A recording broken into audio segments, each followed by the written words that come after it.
Hello everyone, welcome to my YouTube channel. This is the first video of web development using PHP playlist. In this video, I am going to cover what is PHP and what we can do using PHP or what PHP can do, and also some tools that we are going to use to start PHP. So without wasting any time, let's get started. To know the basic concept of PHP, first of all, we should know what is PHP and what we can do using PHP. So let's start with what is PHP.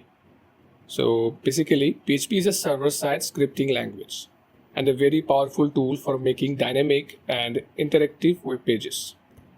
PHP is widely used and an open source scripting language. PHP is an acronym for PHP Hypertext Preprocessor. And now we will discuss about what PHP can do or what we can do using PHP. So basically, PHP can generate dynamic page content. PHP can create, open, read, write, delete and close files on the server.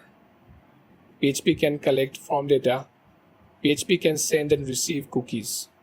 PHP can add, delete, modify data in your database.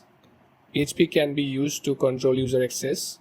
And the most important thing is that PHP can encrypt data. To start PHP in your local machine, we will need some basic tools.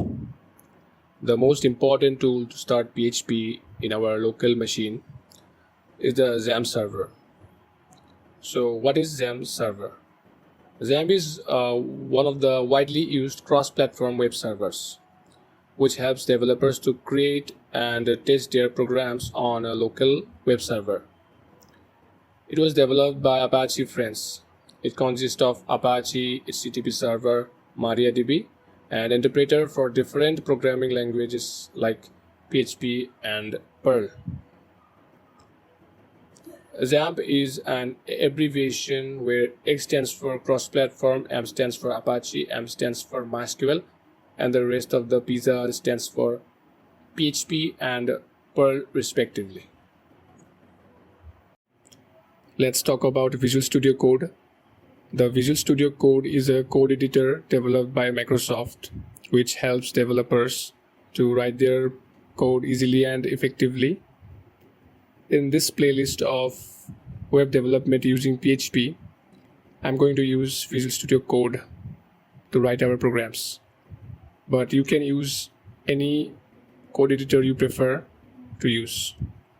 So in the next video, I'm going to step-by-step guide you how to install Xampp and Visual Studio Code in your computer, and we'll write our first program in PHP. Till then, keep learning, and thanks for watching this video.